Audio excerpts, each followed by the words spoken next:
Salut, je pensais pas que je te voir là.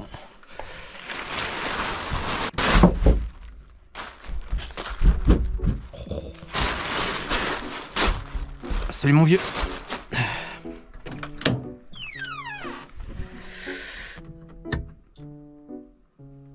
Ah oui, c'est vrai.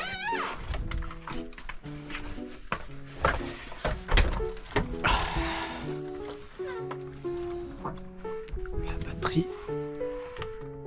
Voilà. Ah, je laisse ouvert, c'est plus classe.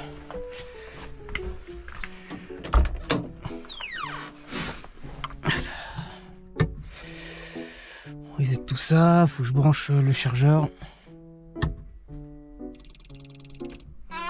Hop.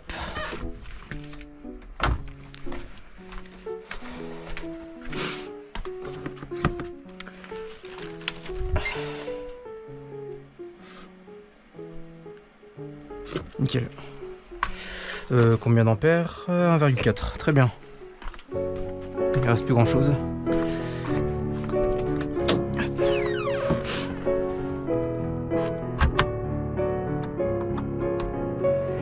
Je suis à 12,2. Ok. On ça va le faire.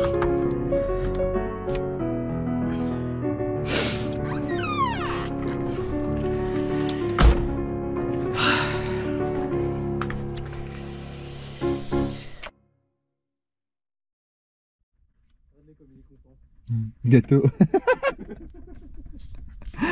Ça me fatigue. Cette journée, elle a aucun sens.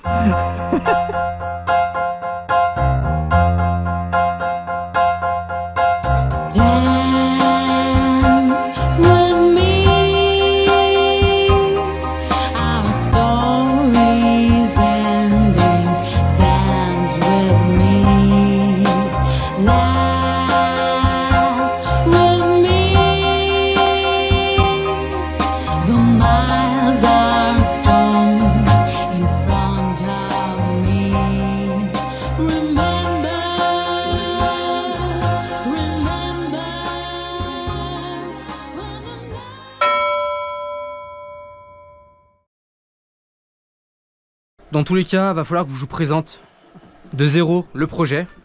Tu fais trop de bruit toi. Alors c'est quoi ce projet de Alors c'est effectivement un projet, une idée que j'ai eue suite à...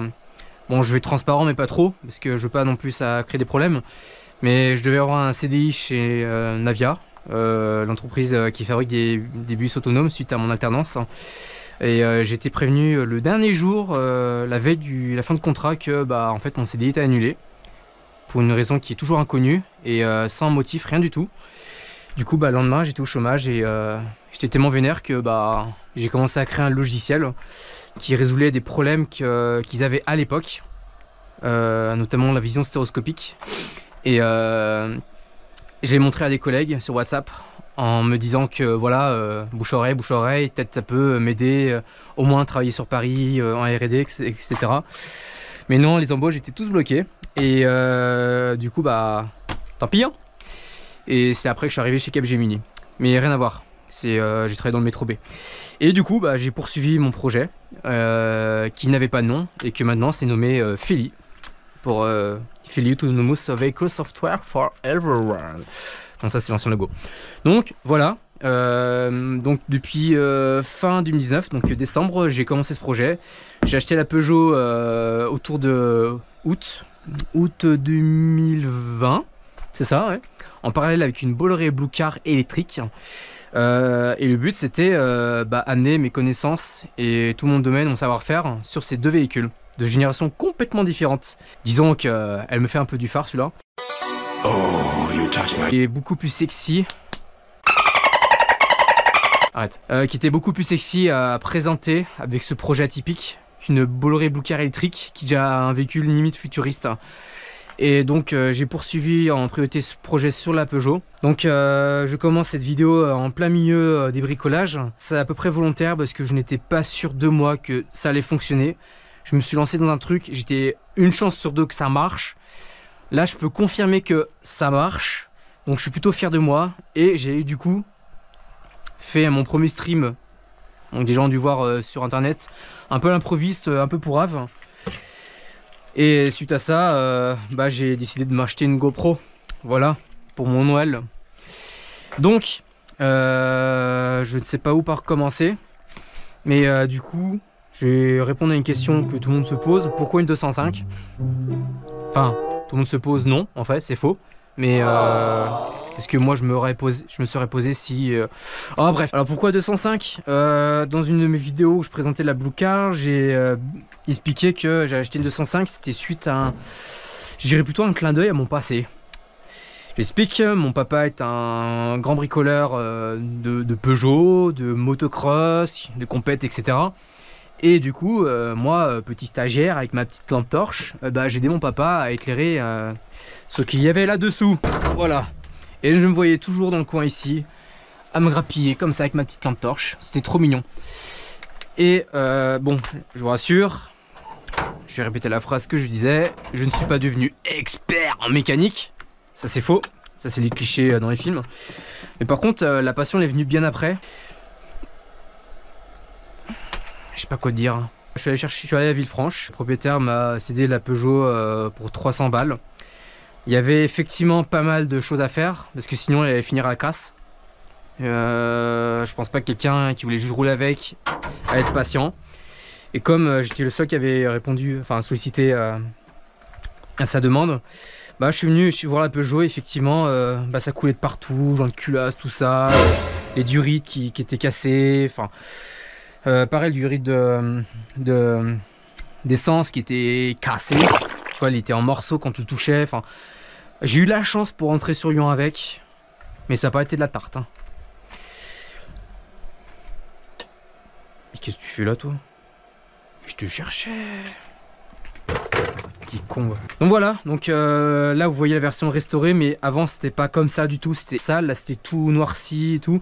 Là aussi c'était bien noirci, j'ai tout repeint. C'est bon, c'est pas du monsieur propre, hein, mais bon, je fais ce que je peux. Ça c'était... Ouais, c'était en 2020. Non, la Kinex c'était un test, ça va pas rester là, parce que ça c'est de la merde en extérieur. Ça marche bien en intérieur, avec les murs au-delà de 10 mètres, c'est de la merde. Je l'ai ramené sur Lyon. J'ai fait ses premiers nettoyages, changements de tout, plein de trucs. Enfin, même les sièges. Bon, je me suis pas emmerdé. Hein, j'ai une petite housse, hein, pas cher. De toute façon, je savais très bien que je l'allais l'abîmer avec mes bricolages, donc en tout cas, il faudra que je la change. Depuis 2019, j'ai beaucoup avancé sur le logiciel qui s'appelle Filet Software. Donc c'est le fameux logiciel que je discutais, qui était censé faire un joli clin d'œil à Navia pour revenir chez eux.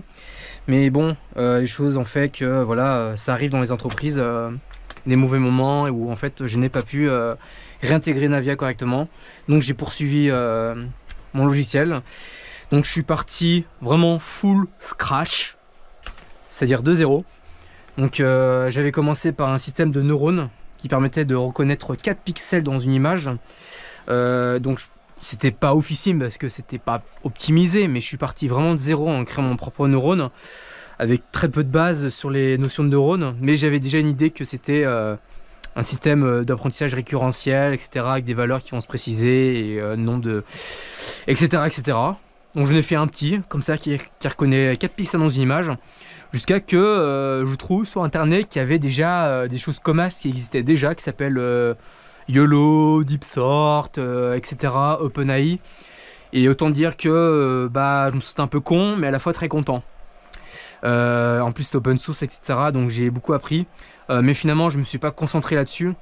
Bon, j'ai fait quelques démos avec des photos qui traînent sur le cloud, mais disons que je me suis concentré sur la partie lidar. Donc je me suis acheté un lidar. Alors ça c'est un VLP16 Velodyne, on me l'a donné légalement, donc les personnes concernées savent de quoi je parle. De base il était cassé, donc ça tournait un peu mal, sachant qu'il y a 2 cartes électroniques, la carte secondaire ou primaire je sais plus, il était inflashable. Je ne sais pas comment j'ai réussi, par quelle magie j'ai réussi à le flasher directement sur la ROM, mais bon, les airs fait que bah, ça commence à redéconner et que du coup bah, c'est pas stable. Mais entre temps il y a d'autres fournisseurs de lidar qui m'ont donné entre guillemets Bon, j'ai acheté quand même, mais pour moi c'était donné. Des lidars d'occasion, donc des trucs qui sont à moitié cassés mais fonctionnels pour que je puisse avancer sur mes travaux. Je ne donne pas les noms, je respecte leur choix, mais en tout cas je suis bien content. Mais en tout cas je peux vous dire que celui-là il est neuf. Donc voici le lidar Ouster OS1. Donc je suis bien content d'avoir acheté ce lidar, j'en ai fait une belle affaire. Et les gars sont super top parce qu'ils m'ont fait une jolie réduction en me présentant mon projet. Hop, bon ça c'est tout le kit pour alimentation.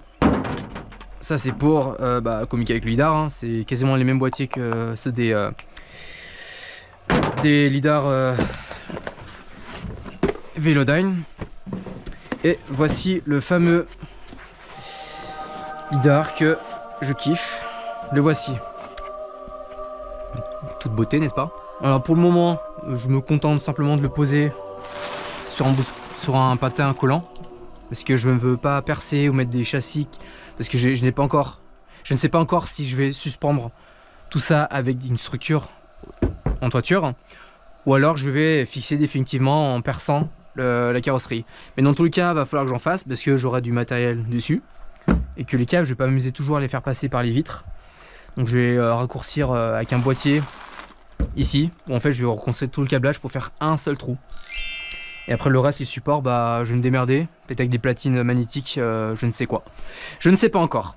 Je suis pas encore, j'en suis pas encore là. Après bien être renseigné quand même tout ce qui est au niveau de l'homologation, des mines. J'ai fait vraiment des bricolages modulaires. Tout ce que j'ai fait, je peux remettre comme avant. C'est un peu chiant, mais c'est faisable. Et ensuite, j'ai réussi à avoir un contact des mines. Je lui ai posé plein de questions. Donc la personne, s'il voit cette vidéo, je la remercie encore. Ce serait déjà au niveau rien que de l'affichage. Est-ce que c'est légal d'avoir de la lumière? Pareil pour le volant, parce que la direction a été modifiée, les pédales, le VCU, etc. Donc j'ai eu ma réponse et je vais être clair avec tout le monde. Sauf si quelqu'un veut me contredire, je suis ouvert. Alors les gens qui se posent la question si je vais pouvoir rouler sur la route, alors oui, mais à une condition, c'est que je débranche électriquement le volant et les pédales, les organes les plus sensibles. Le reste, je peux l'allumer ou d'éteindre, peu importe. Mais il faut vraiment que ce soit débranché, genre pas alimenté du tout. Ou que voilà, je n'ai zéro problème. Et là je peux rouler sur les voies publiques. Et en voie privée par contre je fais ce que je veux. Alors oui machin, tu mets une direction électrique, c'est pas légal. Alors oui, j'ai une direction électrique, elle est là. J'ai conservé, enfin, du coup j'avais pas le choix, la même maniabilité physique du volant. Pourquoi et comment? Parce que tout simplement la direction électrique qui vient d'ici vient d'une Bolloré Blue Car. Je l'ai modifiée pour qu'elle soit passive. C'est-à-dire que je n'ai plus d'assistance, je n'ai plus de direction assistée. J'ai uniquement soit direction éteinte ou soit contrôlée. Parce que la carte électronique, je l'ai fait déporter. Je l'ai modifiée pour qu'elle soit contrôlée à distance par mon VCU. Et si mon VCU ne communique pas ou est éteint, ma direction est passive. Et si elle est débranchée, ma direction est quand même passive. Et pareil pour les pédales, j'ai juste à l'éteindre et les pédales se relâchent. Et reviennent en maniabilité normale. Donc, ce qui veut dire, c'est que je peux revenir à une voiture normale ou une voiture automatisée. Donc, j'ai conservé les éléments d'origine. Ça, c'est top. Au début, je pensais me virer tout ça. Mais j'ai avoir beaucoup de problèmes. Mais j'ai réussi à conserver ça. Et donc, je suis bien content. Tout reste dans la légalité. J'ai simplement mis... Je vais mettre une lumière parce que Aziz n'est pas là. Alors ici, vous voyez le truc bleu là-bas? Ce sont les capteurs de butée. Elles me servent à connaître la butée, la direction. Si je tourne à fond à gauche ou à droite, ça va cliquer. Et ça va arrêter électriquement. Enfin du coup, ça va freiner du coup. Ça va arrêter de continuer à tourner. Comme ça, si j'ai un problème, un bug ou je ne sais quoi, et électriquement, il ne pourra plus continuer à tourner. Il va juste freiner. C'est un jeu de relais. C'est... voilà. À gauche et à droite. Ensuite, en plus de ça, bon pour l'instant c'est temporaire parce que le bricolage qui est ici, c'est prototype parce que je veux pas faire de soudure définitive tant que je suis pas encore sûr de moi. Mais en gros ici, j'ai une barre qui va mesurer la distance directement sur la crémaillère. Et c'est elle qui va calculer la distance. Et j'en ai une deuxième en dessous au fond pour redonder l'information. Si une des deux bug, et bah voilà. Sachant que il faut prendre en compte que le moteur chauffe tellement que du coup la résistance elle est modifiée. Du coup il y a un delta à prendre avec la température du moteur pour éviter que la direction se retrouve trop à gauche ou trop à droite. Ensuite le panneau LED fait maison. Donc il y a beaucoup de vidéos où on me voit bricoler. Donc en fait il reçoit un signal directement du VCU. Et c'est le VCU qui programme l'écran à chaud. Et par défaut j'ai ce message là, conduite manuelle. Et si je branche un PC, et bah lui il va envoyer les infos. Ensuite, les pédales. Bon, ça va être ultra simple. Bah, j'ai simplement utilisé des câbles d'embrayage. Voilà, tout simplement. Elles vont se coincer et en fait elles vont tirer, les pédales chacune. Bon, j'ai retiré pour l'instant celui du frein et l'accélérateur aussi parce que je suis en train de tout remodifier le système. Le moteur il est là-bas au fond et c'est lui qui pilote les pédales indépendamment. Et le moteur est piloté par le VCU qui est par terre. Ensuite, ici il y a un écran à la Tesla. Rien de spécial à expliquer, hein, voilà, c'est voilà, un écran articulé, voilà, où j'ai le PC qui tourne. Donc ça c'est la boîte d'alim. Donc c'est lui qui va répartir toute l'alimentation électrique avec des fusibles. Donc tout est super bien protégé, avec un courant stabilisé. Donc ce sera du pur 12 volts. Hop, pour tous les équipements. Hop, bon, c'est un peu bordélique. Je sais pas si on voit grand chose avec la GoPro, mais voilà le bordel. Pour l'instant c'est pas encore caché là-dessous. C'est toujours en phase de test, donc j'ai pas encore fini. Ici j'ai un contrôleur Mega 2526 et ouais, c'est lui qui va piloter tout l'ensemble du système du véhicule. Voilà. Bon, vous allez sûrement me demander pourquoi c'est encore tout démonté alors que juste avant c'était monté. Effectivement, j'avais tout remonté au propre. Là je redémonte parce que en fait de base mon idée c'était que le véhicule devait passer au contrôle technique.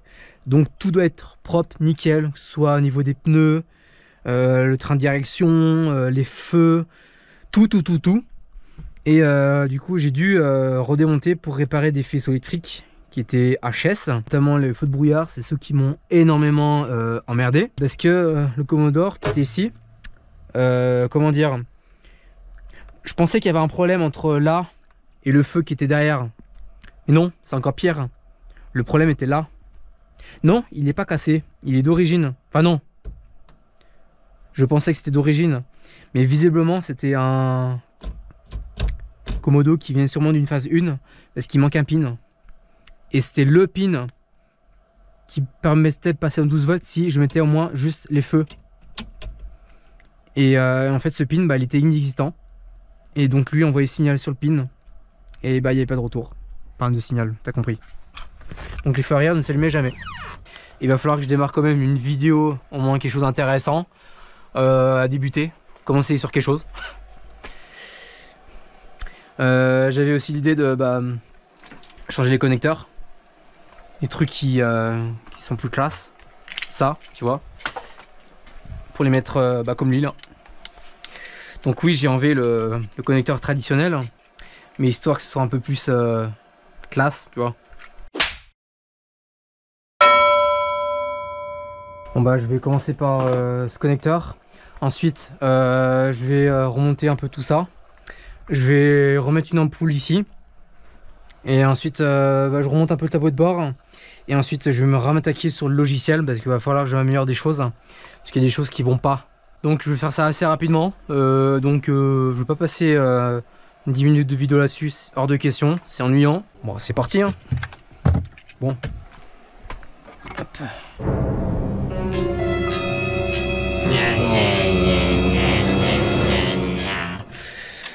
Oui, allez. De toute façon, la batterie qui charge, c'est la batterie qui est derrière. Celle-ci ne charge pas, c'est lui qui reçoit. Toi, je te dis adieu. Ah, les bons vieux fans des Peugeot, ils vont me gueuler dessus. Je vais me faire engueuler, les gars. Hop. Ah, ça fait mal de voir ça. T'inquiète, je fais qu'améliorer.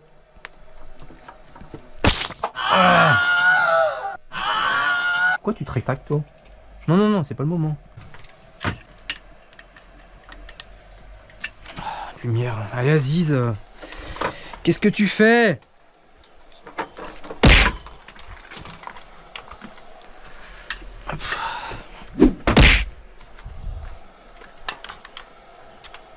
Voilà. Bouge pas. T'es beau.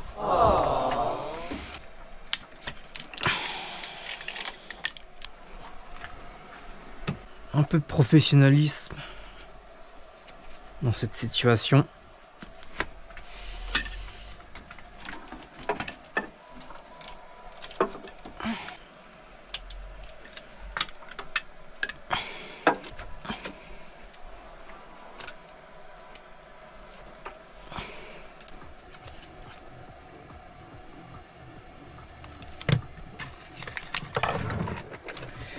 Ah, je suis en train de... Ouais, est-ce que ça devrait passer dans... Non, c'est pas assez gros. Bah, je crois que c'est le plus gros que j'ai. Et ouais, c'était le plus gros. Ah, ça c'est fat. Ça me plaît.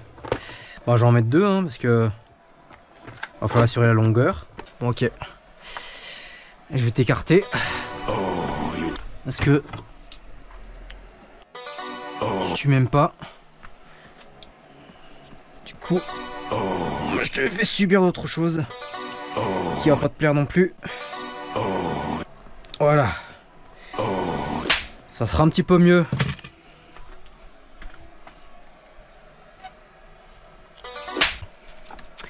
Et toi là, par contre, toi t'as du jus. Je veux pas que t'alimentes la voiture. Ouais. Tac. Je veux pas que tu me touches la masse. Faire exprès, si tu touches le châssis du véhicule. Ah, par contre, j'ai trop raccourci, toi. Par là. Voilà.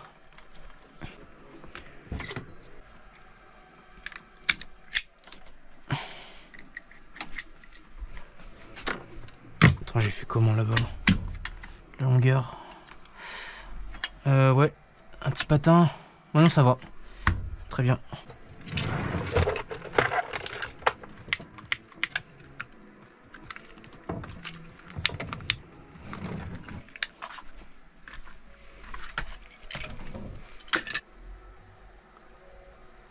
Oui, j'ai pas encore su ma décapeuse, enfin, ma décapeuse thermique Parkside. Donc en attendant, je me contente d'un briquet. Hop, ça va le faire. À un moment donné, ça passe plus, va falloir visser à la fin. Hop.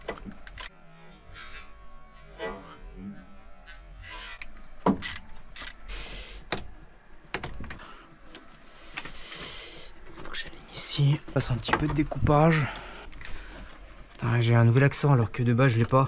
Non, c'est notre...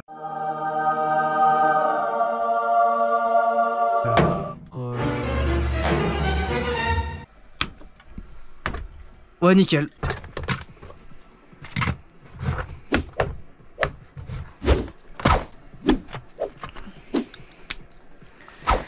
C'est du 10, il me semble. Je ne sais plus.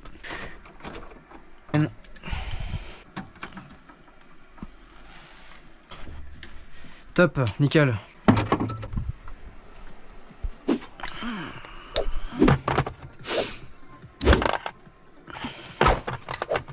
Et voilà. Hop, ça c'est fait. Maintenant, je vais rajouter une ampoule parce que j'en ai changé deux, mais il m'en manquait.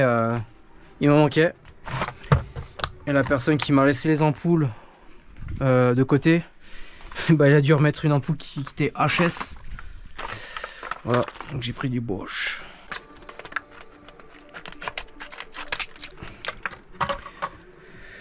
Juste une, ça me suffirait.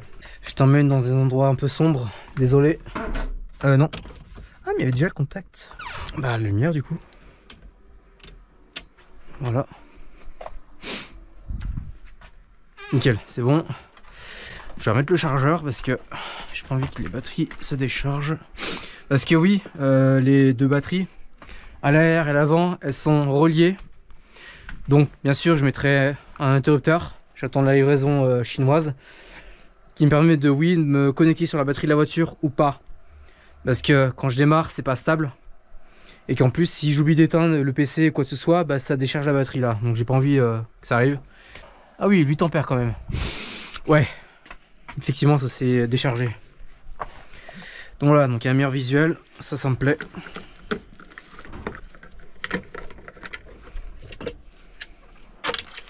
J'ai déjà retiré l'ampoule qui était HS. Ah, je vais la rajouter. Ah, voilà. C'est tellement simple sur Peugeot comme ça. T'as un phare, t'as deux vis, basta. T'es pas obligé de désosser toute ta voiture pour changer une ampoule. Voilà.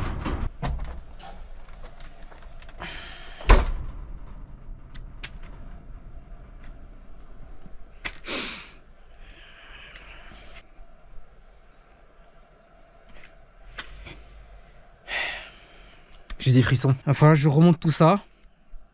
Parce que c'est dégueulasse. J'avais validé que tout ça fonctionne, donc ça c'était bon. Clignotant aussi. Ouais, nickel. Là-bas. Ouais. Derrière. Ouais, c'est bon. Tac. Ah oui, il fait brouillard, je vais retester une dernière fois. Ok.